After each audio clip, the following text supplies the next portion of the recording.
introduce him. To introduce someone who's become a good friend of mine, Dr. Harrison Turner. We all know him as Harry, and he really probably doesn't need an introduction here, but due to his modesty, I want to tell you a few things about him that you may not know.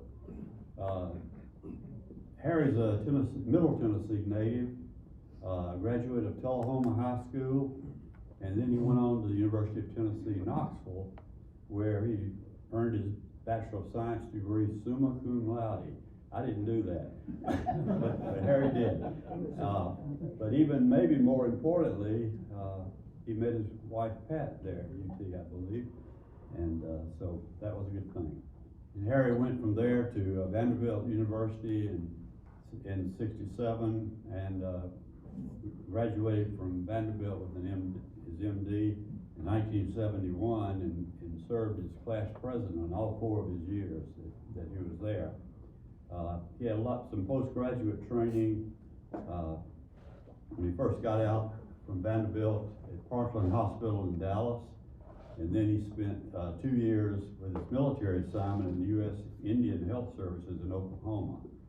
In '76, he went to Duke University as a fellow in the Division of Cardiology. Before that he was a medical resident in North Carolina, Chapel Hill, and then he went to Duke University where he taught medical students and engaged in various research projects in cardiology.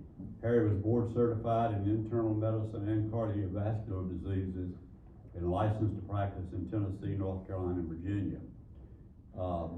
We were truly blessed in 1978 when Harry chose to come to Kingsport, where he and Pat have made their home ever since, while raising 2 sons and a daughter who are graduates of the Kingsport school system. He and Pat are very active members of Broad Street United Methodist Church. In his 44 years in Kingsport, he served on, I'm not going to try to read all these, many boards and committees at Holston Valley.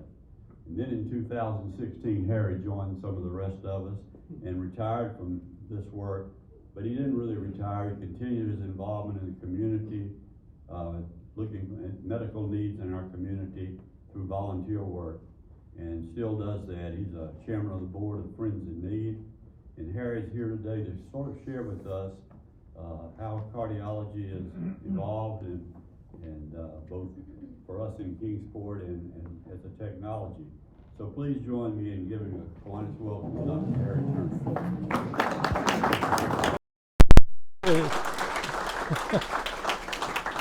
Okay, you guys sit down.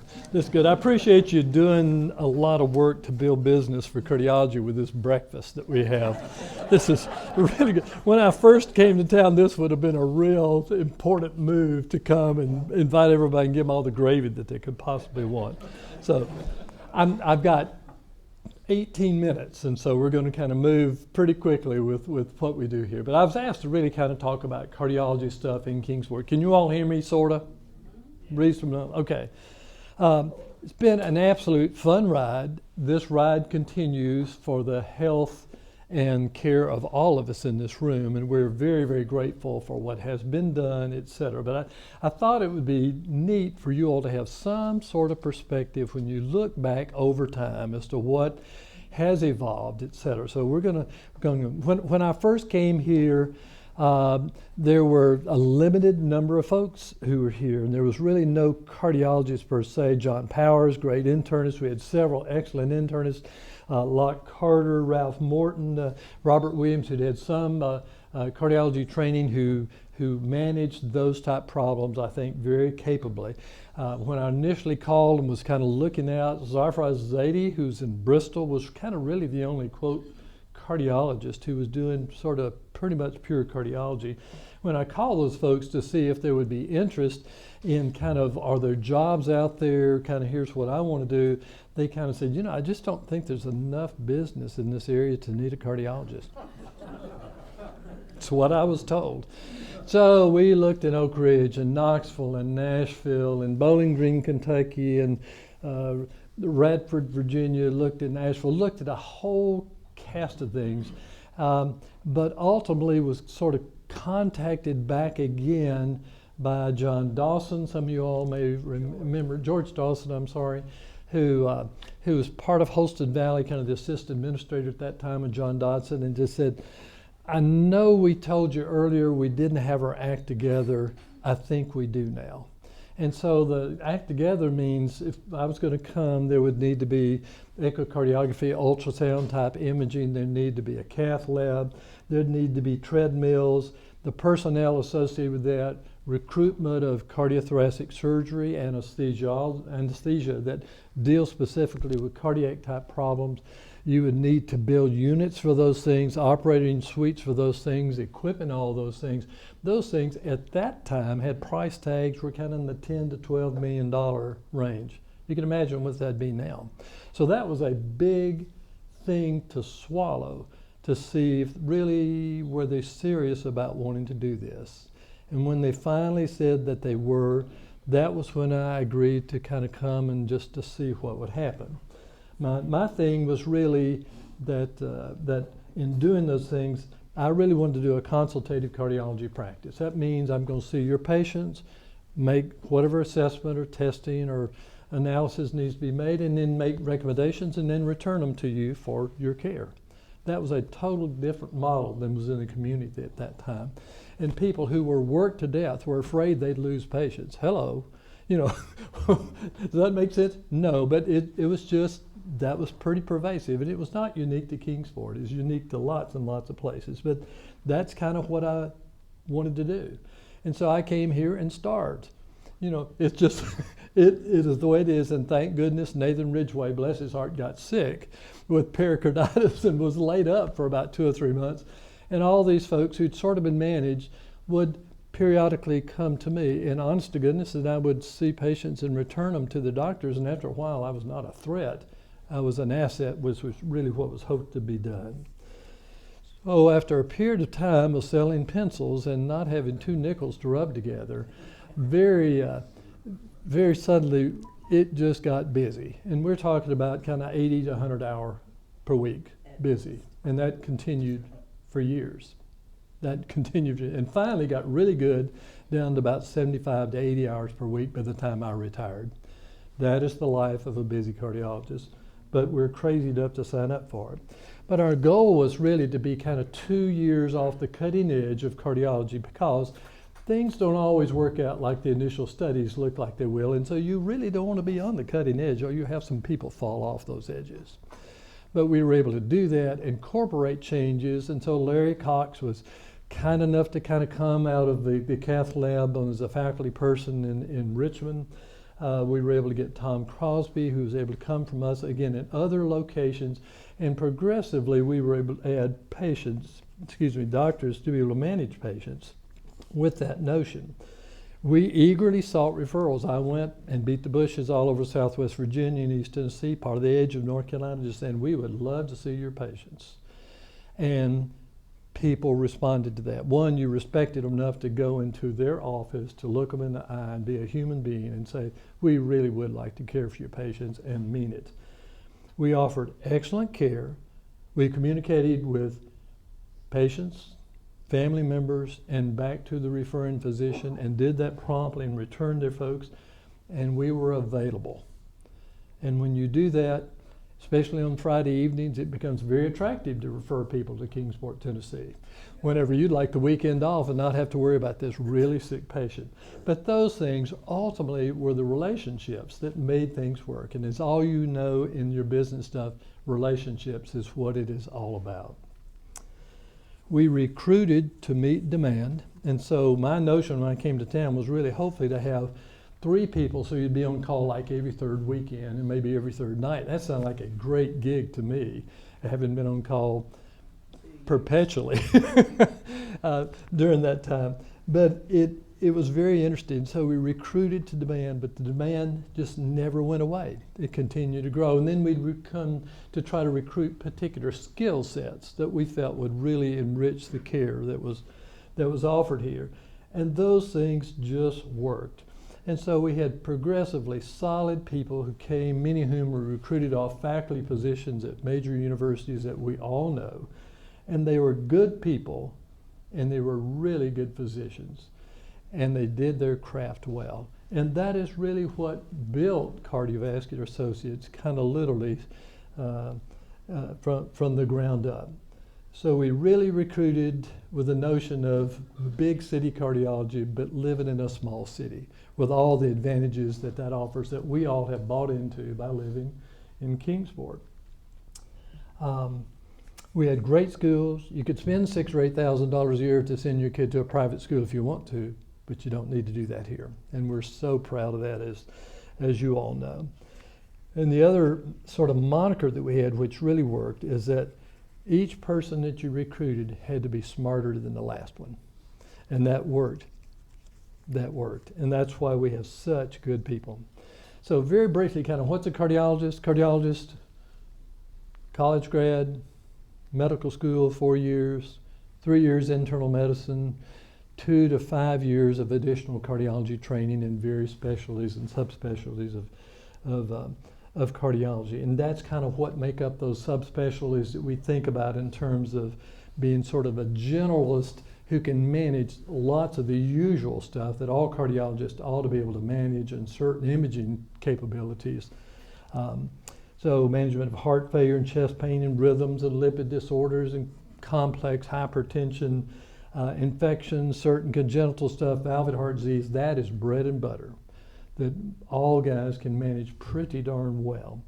But then your subspecialties of imaging, whether that's echo, whether that's CT, whether that's MRI, imaging type things, vascular evaluation, subspecialties, cath and intervention, so squirting dye into coronary, squirting dye into heart chambers, various heart chambers, assessing pressure and physiology type stuff, structural heart disease, valvular problems, holes in the heart that are not supposed to be in there, left atrial appendage, a little ear-like projection off the left atrium, which is a place for strokes to come from with clots to develop in there, valvular heart disease, vascular disease, carotid, aorta, peripheral vascular related problems, rhythm related things we call electrophysiology type specialists who are out there, and disorders, and various congenital heart things, which are predominantly managed by peds folks up until in their patients are in their 30s,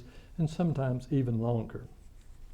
So that's really kind of the scope of what's related to cardiology and a significant snapshot of that. But knowing the history of the development of cardiology is just sort of staggering, and you all have seen most of it.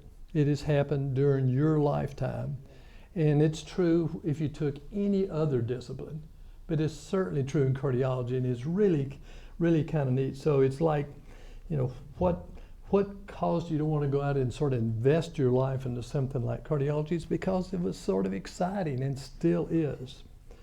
So there's only about 4 of you old enough to be here from the early 1900s. And so in the early 1900s, heart failure, assessment of certain congenital type problems and certain rhythm things and evaluation of murmurs was kind of it in cardiology.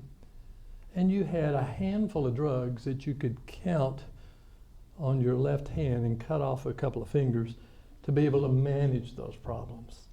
As you look forward, and this is where your sweep of time is just sort of staggering and stuff. So in the 30s and 40s, congenital heart disease, rheumatic heart disease, scarring of the heart valves and whatnot from rheumatic fever became something that could be investigated and on occasion intervened with surgically, with mortality rates that would only be 30 to 50%. Okay? The early parts of that. In the 40s, those things changed and became a little bit more aggressive into the 50s, which is when some of us sort of woke up or started moving about in life. Much more in the way of cardiothoracic surgery developed. The first cath labs came around mainly looking for physiology. Later in that decade, starting to look at structural issues related to the heart. The heart-lung machine came along in the mid to late 50s. Kind of hard to imagine that. Dialysis to support patients who needed that. The business of ventilators. You can put people to sleep. How are they going to breathe? Is one person going to bag them for 4 hours, 6 hours? Permanent pacemakers initially kind of sneaked in at that point. the very first coronary care units came about. One, in terms of diagnosis, two, treatment of heart attack type patients, but also the remarkable discovery that if you took a frog heart and you shocked it with AC current, they were hosed. They remained in fibrillation. If you did that with direct current, you could shock people out of a life-threatening rhythm back to life. Aha. And then from that point, it's the race of how do we get that to make it work for people and not just frogs. The very first bypass surgery stuff was done mainly with going in and cutting out a bad segment, plugging a vein in that area and trying to sew it together and hope that they survived, or try to route around that. The very early stuff in the late 1950s. Our medications for rhythms at that point were two, as well as digitalis, minimal diuretics, and the management of heart failure. But in the 1960s, cardiac cath labs became a new approach to intervene. Evaluation of the coronary arteries themselves, they found out if you stuck a tube down accidentally through a coronary while you were shooting the aorta, it didn't kill the patient. And people then went from that point to say, how do we make that work? And it was worked out during that time. So newer heart valves from the old Starla Edwards ball and cage, which looked like a ping pong ball inside of a little cage that goes back and forth. And when the patient was in the room with that, everybody else in the room knew that they had a heart valve because it was a clatter that you could hear 6 and 8 and 10 feet away. Pretty exciting when they get into a poker game. Transistors came along. Transistors then allowed you to take the initial pacemakers from the 50s, which were the size of a small book, and kind of your next generation of those became this. And 20 years later, those are down to the size of a silver dollar. Again, that's what technology allowed to happen with that stuff. Complex rhythm problems like Wolff, Parkinson, White were able to be treated and cured. Newer rhythms were able to be assessed. Blood pressure medications, valvular surgery came about.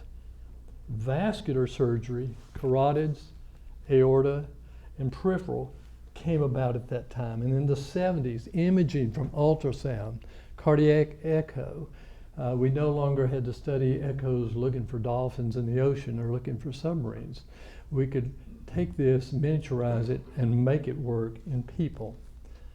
Ambulances with defibrillators, striking notion, came about during the time. This is during your lifetime. In the 80s, the treatment of heart attacks significantly improved.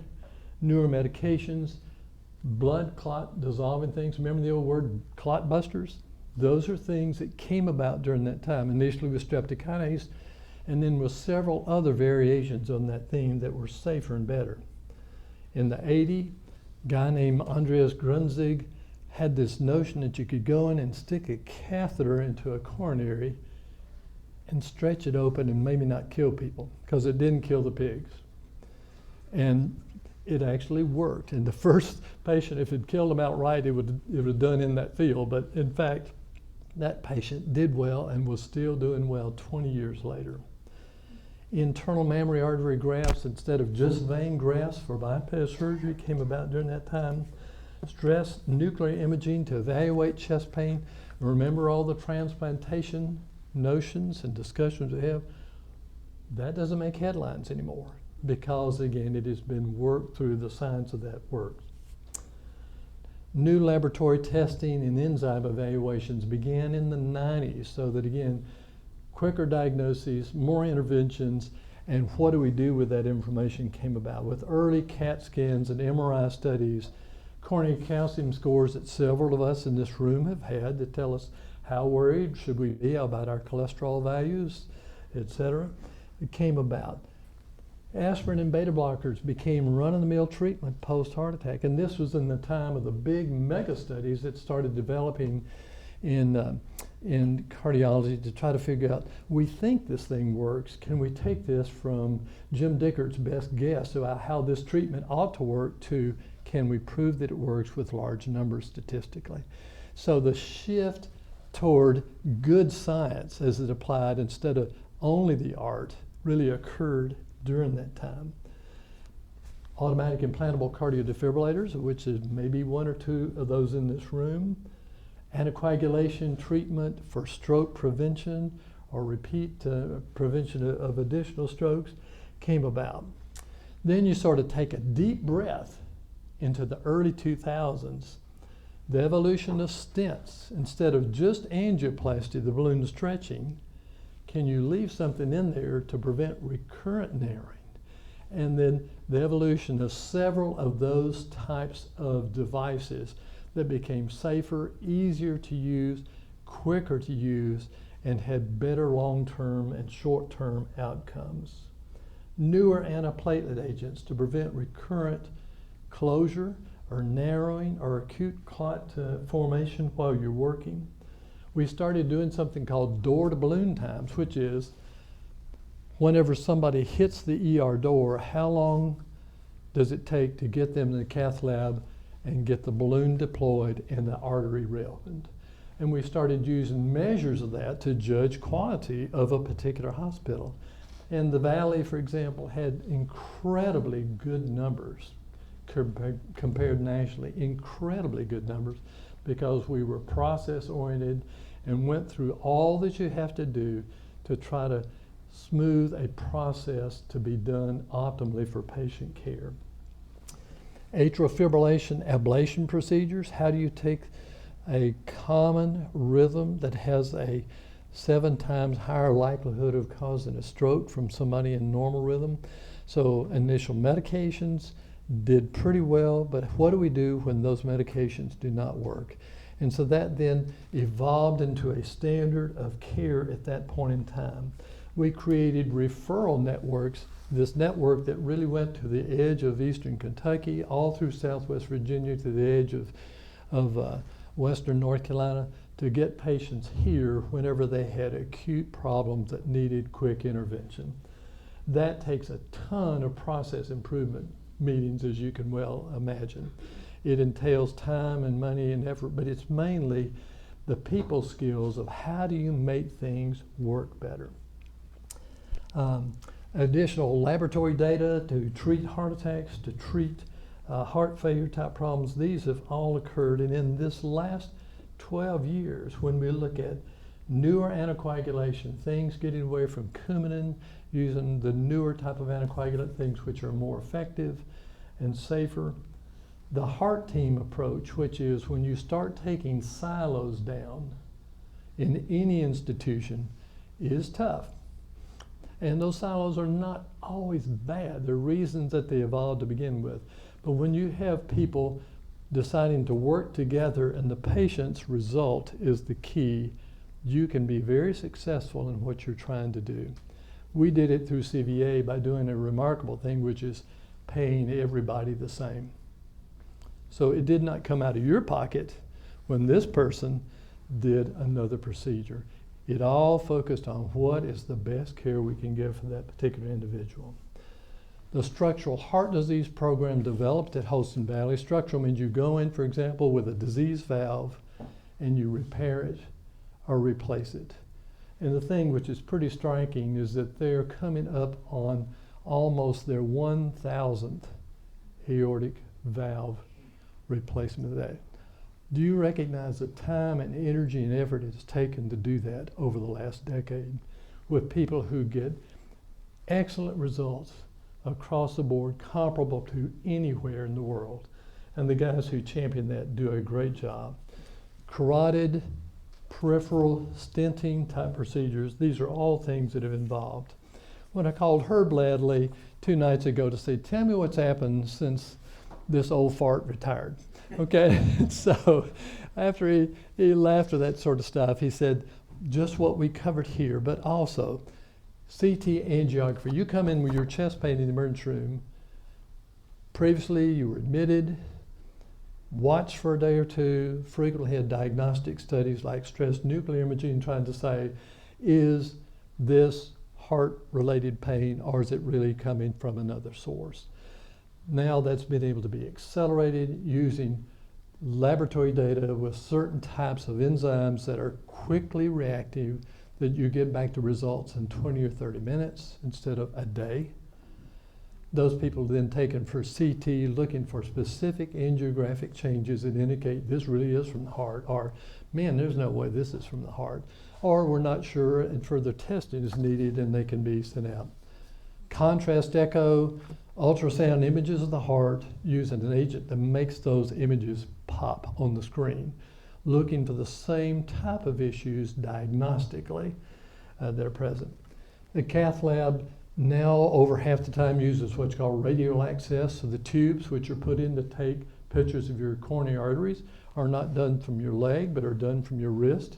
The nice part of that is when you're through your procedure, you get off the table and you walk back to your room. You're not necessarily in the hospital overnight for observation, make sure you don't bleed from your leg side, etc. The structural heart disease, I told you about the number of TAVRs which are taking place for aortic valve disease. Mitral valve disease problems and tricuspid valve disease problems are also addressed that way with real skill. Radiofrequency ablation of atrial fibrillation procedures has really become the standard management for lots of patients who have atrial fibrillation that medication does not control. And covered stents, which are a scaffold with essentially a Dacron covering over the outside to go over an area of aneurysm or an area of focal rupture, proximal, mid, or distal aorta. The most interesting thing about that is that now using 3D printing and the CT that we got on you 2 days ago, and we identify the anatomy, we can exactly create the covered stent, print it out, and have it in the hands within a day that are unique to you, so that all the little branch vessels that come off the aorta, come off the femoral artery, can be protected, so that whenever you complete that procedure, the risk of some major neurological event is minimal. Finally, 6 or 7 meetings each year are broadcast internationally from Holston Valley, that when you go by and you see the wildflower truck, so that you're broadcasting this to the satellite.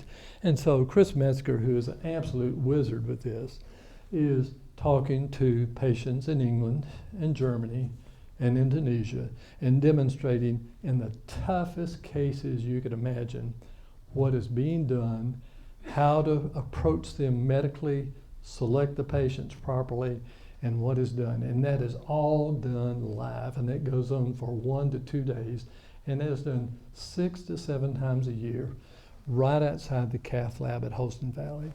It is a staggering accomplishment to do that and recognize the quality of the care that's given cardiovascular-wise here.